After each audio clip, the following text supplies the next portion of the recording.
Spincis had what she was planning to say in her head, and it was perfect. She was going to say, I've had a little bit of a crush on you for some time, and I was hoping we could go out. Instead, Spincis got really nervous and said, I like your face. Can I kiss it? I like your face and also you, not just the face. Am I babbling? I just wanted to ask, do you like me? He slipped a note in her locker later saying he had liked Spincis even before she asked him out. In high school, at one point I made a new friend, and we were hanging out a lot, although I'd never stayed at his place overnight. One weekend I went around to stay, and the day was normal enough. We hung out, we played video games, nothing unusual. Eventually, my friend's mum comes in and goes, alright boys, it's time for bed. What happened after that was a bit weird. My friend turned off the game really quickly, and we all went out to the lounge room. I didn't really understand what was going on because I thought we were already in the bedroom, we'd just stay there. But at this friend's house, each night, they performed a little dance number. And it wasn't like a good dance, it was like a boy band dance. So I watched them perform their dance routine, gave them a sort of weird half-hearted clap because I was the only audience member, and then everyone in their family kissed each other goodnight. I didn't get involved in that. And then we went to bed. It was normal after that. Man, people are weird. Sid was 10 when he took his little brother to the public pool. His brother wanted to go into the kiddie pool, so Sid had to go with him to supervise. When his brother played in the pool, Sid noticed a couple in their 20s also enter the pool. Suddenly, the guy and the girl took their swimsuits off and began to have sex. Everyone couldn't help but watch in shock. Sid told the lifeguard on duty about what was going on, and the couple were kicked out. After that, Sid and his little brother were scarred for life.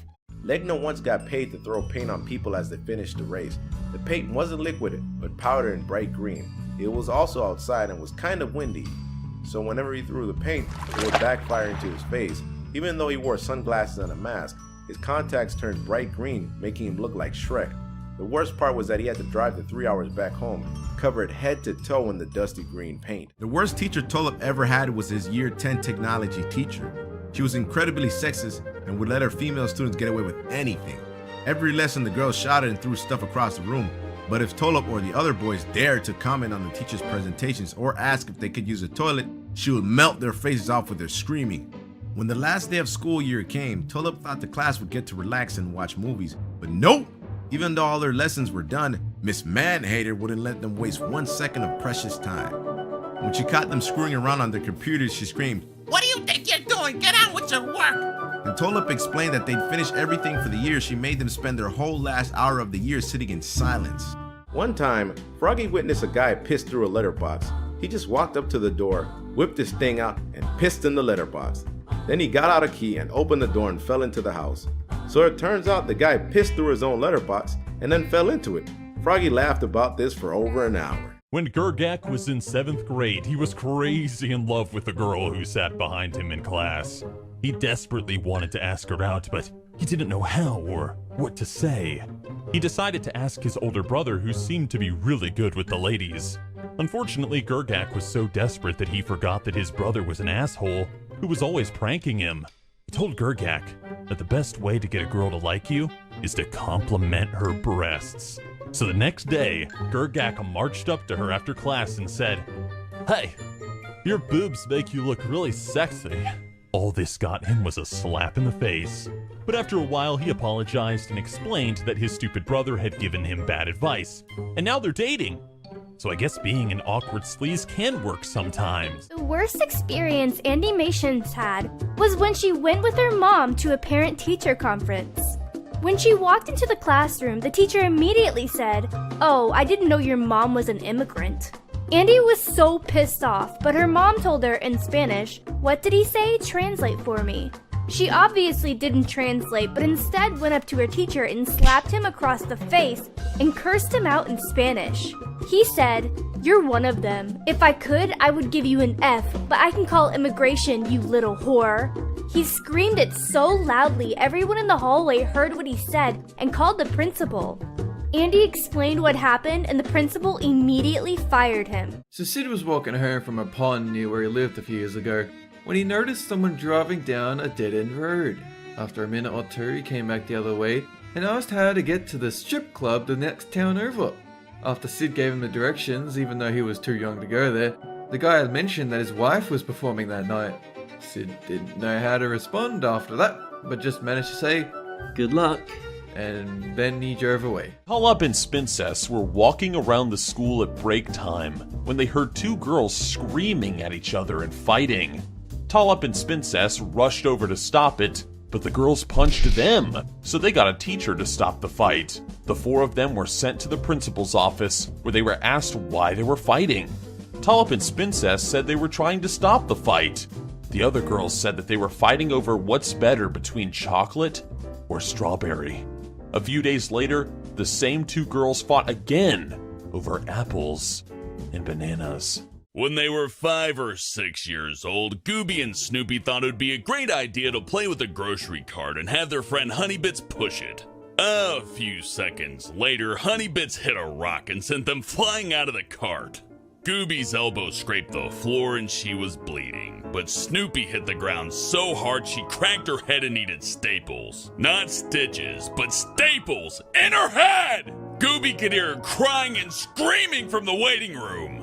Ah, Goobie, why? Ah, is probably what she sounded like. When Gergak was young, 2 children mysteriously died in his neighborhood one night. The following night, he woke his family with a blood-curdling scream. He managed to fall back to sleep before waking up again in terror 3 hours later. His mother asked what happened, and the only thing he could remember was a pale face looking at him with a terrified expression. He didn't know whether it was a dream or not. The next morning, he found out he had woken up screaming at the exact times each of the children were found dead the night before. When Emoji was 17, he went to visit one of his oldest friends. She was thrilled to see him, and so were her parents. They hung out all night, reminiscing about the old days. When her parents went to bed, Emoji suggested they go skinny dipping in her pool. They snuck outside with just their towels and flashlights and had an awesome time singing, diving, and having water fights. In fact, they had so much fun that they didn't notice the kitchen light turn on. Suddenly, the girl's dad came bursting outside, holding a pistol and the brightest flashlight Emoji had ever seen. Her dad assumed that they were no good hoodlums, so Emoji and his friend jumped out of the pool and ran like hell. They hid in the bushes, praying he wouldn't catch them, but sure enough, Emoji was spotted in all of his drenched naked glory. His friend's dad shielded his eyes and told Emoji and his daughter to get inside and explain themselves. It took a while, but he eventually calmed down. Although they can laugh about it now, Emoji will never forget the time he almost got shot for skinny dipping. Goobie was little when her older sister, Snoopy, told her that pine cones were actually dinosaur eggs. Excited that she might be able to see a baby dinosaur, Goobie found a pine cone and peeled off each spine. After eventually pulling off all the spines on the pine cone, she still didn't see a baby dinosaur. Deciding to have a little more fun with her little sister, Snoopy told Goobie that she killed the baby by pulling out all the spines. That's so mean. When Sid was in 4th grade, he and his friends Spinal Palm and James Shark were at lunch. Their school didn't have normal peanut butter. They had soy butter, which tasted terrible.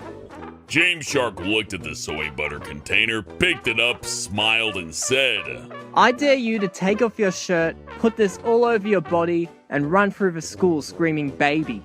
And Sid actually agreed. He put the soy butter on his chest before he took off his shirt, then stood up very slowly and threw off his shirt. Sid screamed the first few lines of the song in the middle of the cafeteria, getting everyone to stare. As one of the aides came charging over, Sid bolted and ran down the hall screaming the song at an ear-bleeding pitch. Finally, the nurse caught him, wrapped him in a blanket, and dragged him to the principal's office. And Sid, he actually didn't get in any trouble. He just got a warning. He went back to class where Spinal Palm and James Shark cheered and each gave him $5. Dumbest lie that Slapham ever tried getting away with was when he was in 7th grade. One day, he was really bored, so he kept telling people that his goldfish drowned. The next day, to his surprise, everyone thought his goldfish had really died from drowning because they kept giving him drawings of goldfish. A couple of people even gave him a card, saying they were sorry that his goldfish died. Slap Ham ended up telling them that it was a joke. When Ladybot was between 6 and 10, she had a really surreal dream that started out with her and her family all standing in the center of a circus tent, and the stands were all empty. Suddenly, a clown on a motorcycle started to circle them, like some sort of act, going in circles faster than possible. Everything but Ladybot and her family looked as though it was made of clay. The clown then stopped on a dime beside another clown. He got off the bike and picked him up by his neck. He started blowing into him, causing the clown to briefly have seams open up so that you could see a slightly smaller version underneath, but polarized in negative color. The clown stopped blowing, and he lifted the other clown.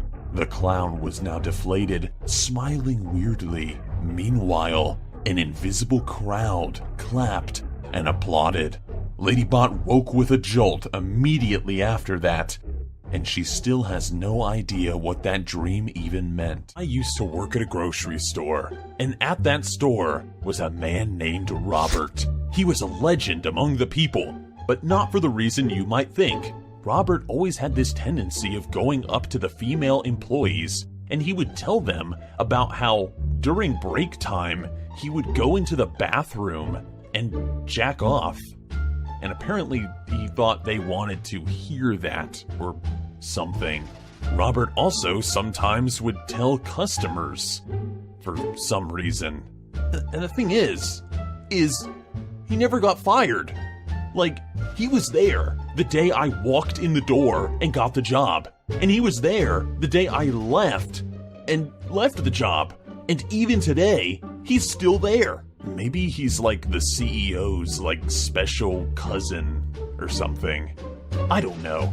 Anyway, I can tell you this. People learned pretty quickly in this town, don't talk to Robert, because he's really creepy. He's really awkward.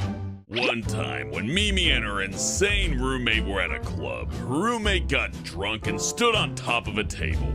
She then proceeded to yell, "Suck my cunt!" It was very loud. So loud that everyone heard, even with the loud music. She then jumped onto the DJ's turntable and a few tables fell off the stage. Then she tried to do a stage dive, but no one caught her. Mimi's roommate ended up falling face first into the concrete. Her nose ended up looking like Voldemort's, and everyone called her the one who should not be named. Even after 2 years, Mimi's roommate is still called by that nickname. When I was in junior high, one of my teachers gave me the Heebie Jeebies. Every day after class, he'd pull me aside just to talk to me. It was always about weird, random conversations, as if he was making excuses to talk to me. The weirdest thing he asked me was if I joined the girls' track team because I, quote, had the perfect legs for it. Eventually, I started rushing out of class before he could pull me aside. He wasn't exactly a stranger, but he didn't know me either. Creepy.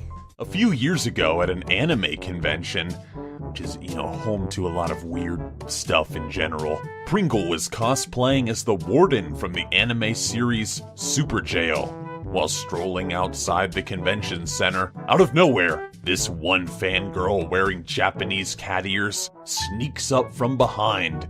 She was playfully pretending to stalk Pringle. He didn't think anything of it until she put a plastic collar tied to a fake chain around his neck. Pringle was caught off guard at first, but she told him that she was just really happy to see someone cosplaying from a show that was falling into obscurity. She then wanted to take a picture with Pringle with the collar around his neck, pretending to be scared. It was all in good fun, but even by convention standards, it was kind of weird. Emoji's most disturbing secret is he walked in on his friend's parents having sex when he was 8 years old. It was when him and his friend were having a climbing race to the roof. Emoji's friend wanted to climb up there through her bedroom window, and she told Emoji to do the same thing from her parents' window. Playing along, Emoji snuck into her parents' room to execute their stealthy plan. What he didn't expect to see, however, was his friend's parents going at it like rabbits at noon with company visiting. Emoji never told his friend what he saw, but he could tell something was wrong. Poor Emoji. He's seen some shit. Honeybits was 9. She was at a local park. She was about to go down the slide to get to the swings when she decided to look first, making sure there would be a swing for her. She watched as 2 little kids ran towards one of the swings. The smallest one got to the swing first, but the bigger one started throwing punches, making the other one cry hysterically. 2 older men, who Honeybits guessed were the fathers of the kids, ran over. Instead of separating them, they each punched one of the kids before punching each other. One of the fathers even pulled the other one's hair, which was really long, and after that Honeybits got her parents and just went home. When Robo was younger, she always found physics interesting. She was constantly doing experiments with gravity. Her friend Ghost Toast wafted over one day and they decided to do an experiment. They went into the backyard with a timer and a record-keeping diary and dropped a golf ball onto another golf ball to see which way it would bounce. This was the experiment. They were so dedicated that they spent 13 whole days doing this over and over. The worst part was that they never got any remarkable results and ended up wasting over half a day playing with balls. One time, when Goobie was 5 years old, her family ordered Chinese food for dinner. She was eating her usual favorite dish when her mom told her she should try something new. Then she gave her a single green bean to try. Her dad said she couldn't leave the table until she ate it. After she cried for an hour, he upped the ante and said she couldn't eat anything else ever again unless she tried it. She ended up going a full 48 hours without food. After a long and painful weekend without food, she finally ate the green bean. But only after her parents wrapped it up in a piece of pancake. During class one day, Nixium decided to jerk off under the table, but was careful not to make it look too obvious. Then the teacher asked if he was sick. Thinking she was asking the kid behind him, who had been coughing a lot, Nixium kept jacking off. He continued to do that for a while until he ejaculated, which is when the teacher told him to step outside. So he stepped into the hallway with the teacher behind him. She asked him what he thought he was doing, to which Nixium responded, It's a medical condition and my dick gets really itchy. The teacher led him back into class, and when he sat down, all his classmates began to laugh. It turns out that they overheard their conversation. When Dolan was very young, he became hooked on a game called Dragon Veil, which he played on his iPhone. In the game, players had to take care of dragons, breed new kinds, and expand their land to make room for more. Is this an advertisement? One day, Dolan figured out the password to his parents' iCloud account and decided to memorize it. He noticed he was running low on dragon food and he really needed more. He figured that he could borrow $100 from his parents' iCloud account and keep it a secret. On another day, he ran out of dragon food again. What a shock! It's like the game was made to prey on children. Anyways, he secretly bought another supply of dragon food for $100. His parents only found out when they got the bill, and understandably, they weren't too happy with him. I didn't think you'd notice. Was Dolan's excuse. In high school, McCollum and his friends were in the gym when people started running out to the hallway. They ran out with them and saw 2 seniors, Hellbent and Nixium, fighting. Of course, because of that, there were a sea of people surrounding them. It was a normal fight at first, but then Nixium's girlfriend came out to stop it and immediately got punched in the face and knocked out. A teacher got sucker punched, and by the time he got up, there were 3 more teachers running down the hallway to stop it.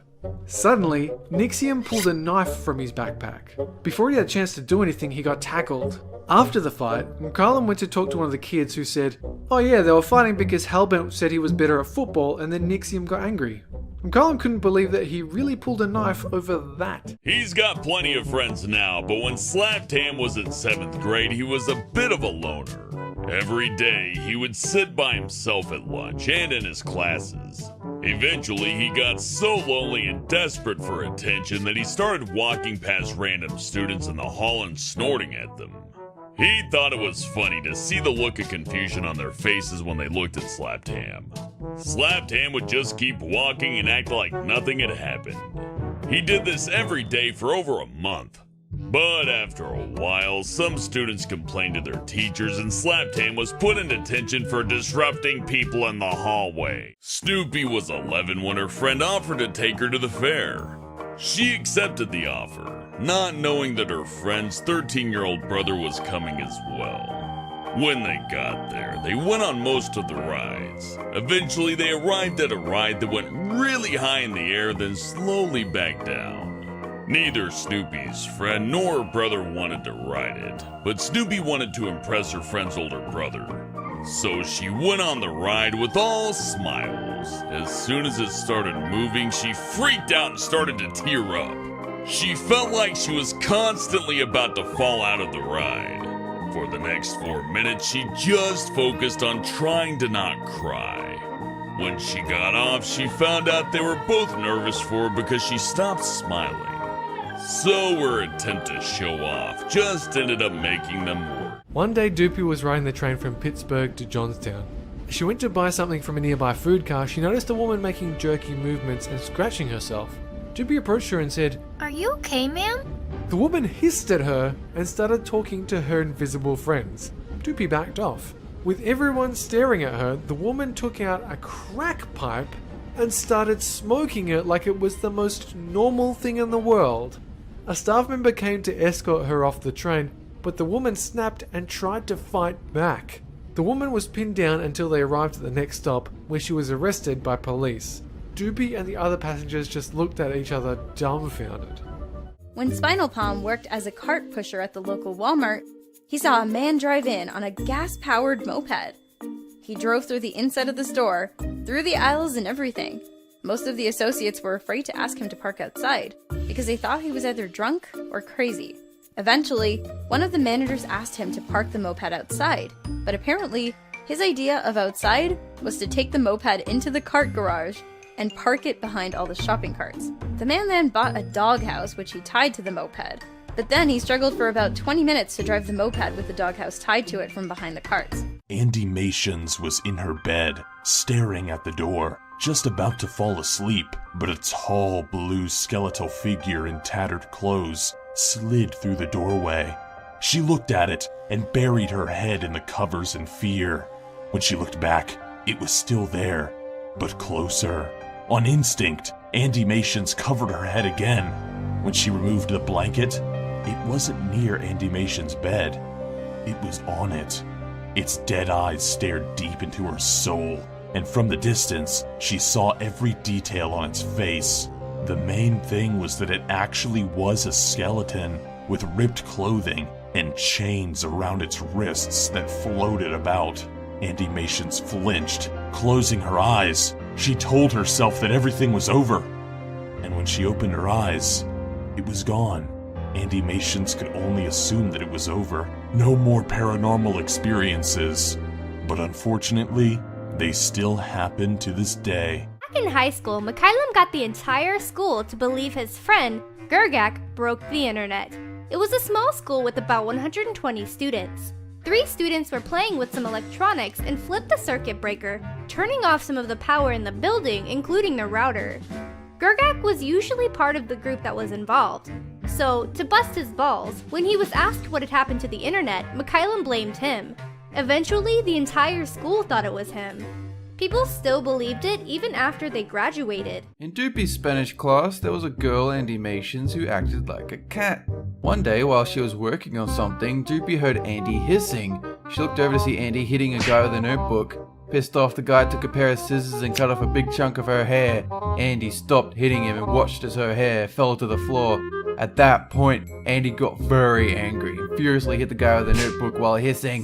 She kept hitting him until he was escorted out by security. When he did, Andy just sat there with a blank expression on her face. Doopy later learned that Andy was hitting the guy because he said that dogs were better than cats. Ooh, that is contentious. Pringle was on his way home from a club party about 2 AM, slightly drunk himself. He got a completely empty bus to get home, and 2 stops later, a guy got on, sat down right on the seat next to Pringle, absolutely reeking of booze. Immediately, the guy started staring at him with a wide grin. Pringle had earphones in, so he didn't know if the man was trying to talk to him. Took his earphones out to ask if he wanted something, but he just silently grins. Every time the bus hit a bump, the men would start laughing hysterically, until one time when the bus hit a giant bump and the men's grin started to falter. Suddenly, he leaned over and just puked on the empty seat next to him. With that, he broke his silence and started whispering about how he'd get in so much trouble with the bus driver for the mess. He looked at Pringle and asked, "Hey ma'am, can you be a bro and help me clean this up?" He then got on his knees in front of the puke-covered seat and started trying to lick his own buff up. Pringle immediately got off at the next stop, and as he left, the man shouted that he would kill himself if Pringle snitched on him to the bus driver. Somehow the bus driver didn't even appear to have noticed anything on the empty bus.